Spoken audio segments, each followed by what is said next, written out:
Olá! No segundo episódio do Olhar Urbanitário, vamos conversar com uma das maiores referências quando o assunto é saneamento como direito humano, Edson Aparecido da Silva, mestre em Planejamento e Gestão do Território, assessor de saneamento da FNU e secretário executivo do ONDAS, o Observatório Nacional dos Direitos à Água e ao Saneamento.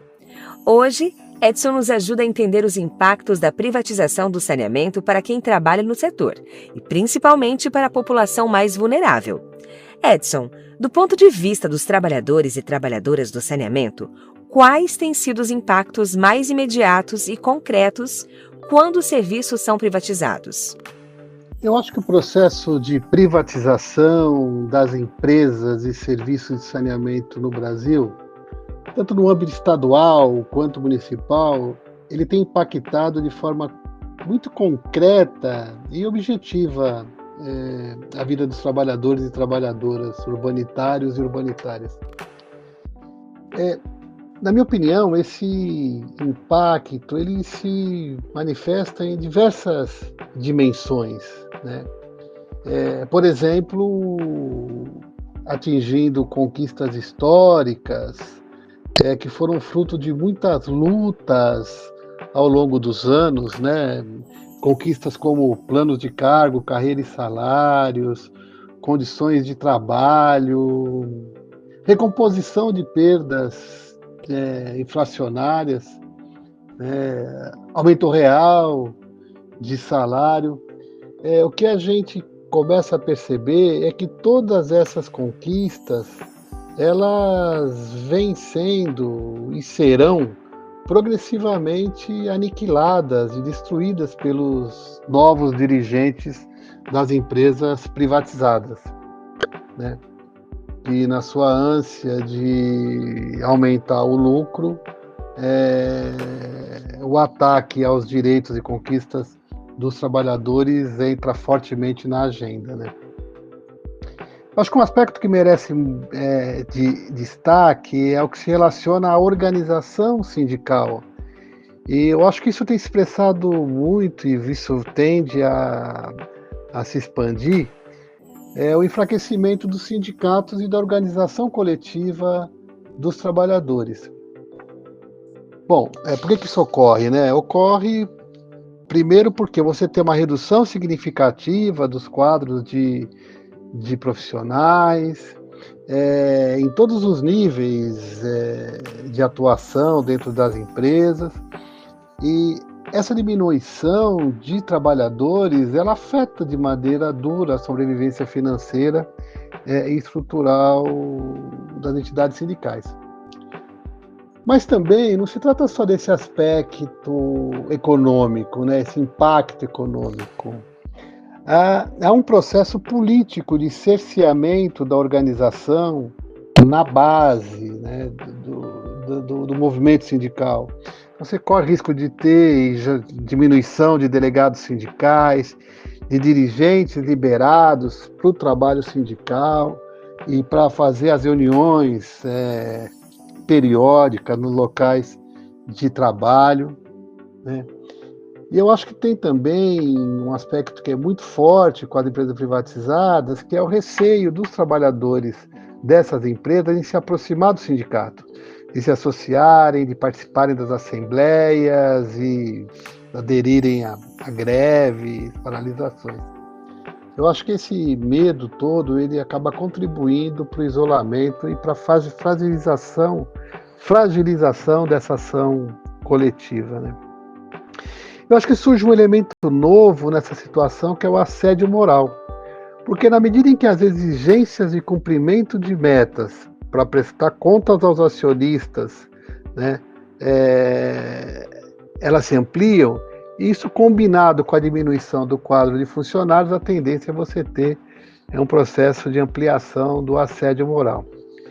Então eu acho que diante desse cenário que a gente discutiu aqui, o movimento sindical urbanitário ele enfrenta um grande desafio. Precisa se reestruturar, tanto no que diz respeito à sua sustentação material, quanto à sua organização política.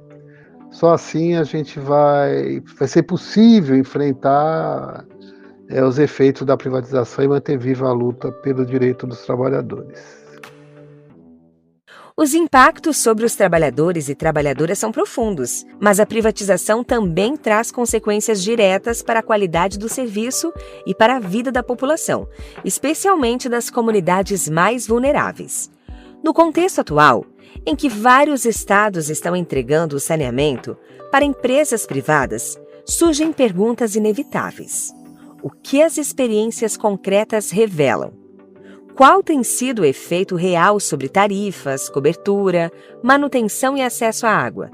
E como isso afeta justamente quem mais precisa?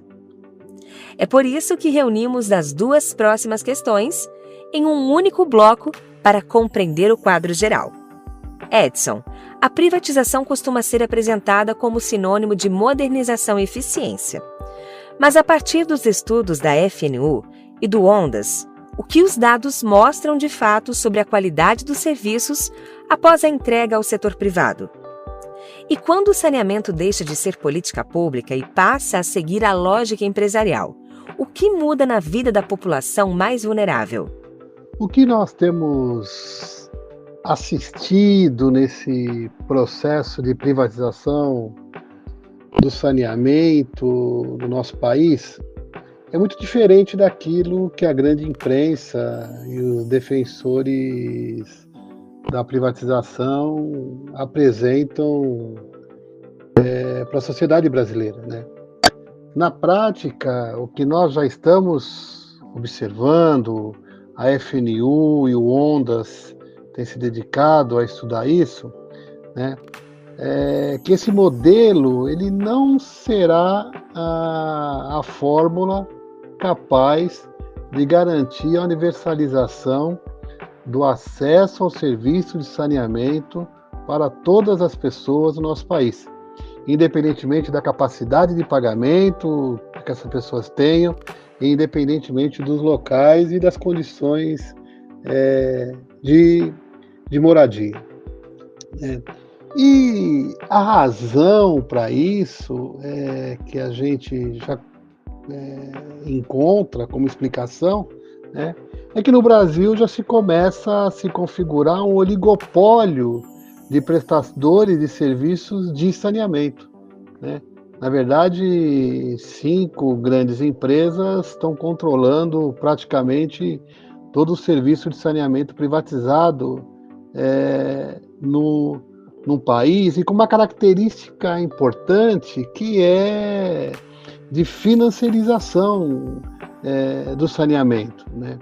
São empresas que são controladas por grandes fundos de pensão e de investimento internacionais, e cujo objetivo principal é assegurar retorno financeiro para os seus aplicadores, para os seus acionistas, né?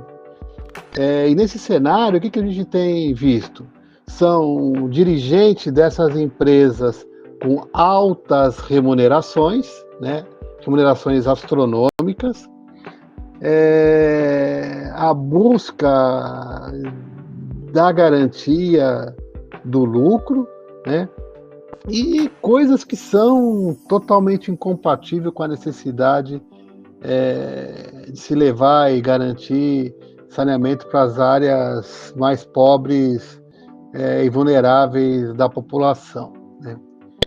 E a experiência, olha, mesmo nesse curto período, já demonstra 3 aspectos fundamentais: exclusão territorial, né, onde comunidades quilombolas, rurais indígenas, favelas, periferias e municípios pequenos têm sido deixados fora das áreas de concessão das empresas privadas, né? Nós temos assistido um aumento brutal de tarifas, a um crescimento nos valores cobrados, né, acompanhado de uma grande resistência em aplicar a tarifa social para quem mais precisa, e por fim a restrição de acesso, né? Em alguns estados a gente já percebeu que a redução da pressão nas redes de água tem deixado milhares de pessoas sem abastecimento contínuo, e com isso comprometendo um direito fundamental, o direito básico, que é o acesso à água. Então esses elementos eles deixam muito claro que a privatização ela não cumprirá o desafio da universalização do saneamento. Muito pelo contrário, na nossa opinião, ela reforça desigualdade e limita o acesso justamente para aqueles que mais necessitam. O que ouvimos aqui reforça um alerta importante: saneamento não é mercadoria. Quando o lucro se torna a prioridade, direitos são atropelados e a população mais vulnerável paga o preço mais alto. Agradecemos ao Edson Aparecido da Silva pelas análises e pelo compromisso com a defesa da água e do saneamento como direitos humanos. Este foi o segundo episódio do Olhar Urbanitário, uma iniciativa da FNU para ampliar o debate público sobre temas centrais para os trabalhadores e trabalhadoras e para todo o país. Até o próximo episódio!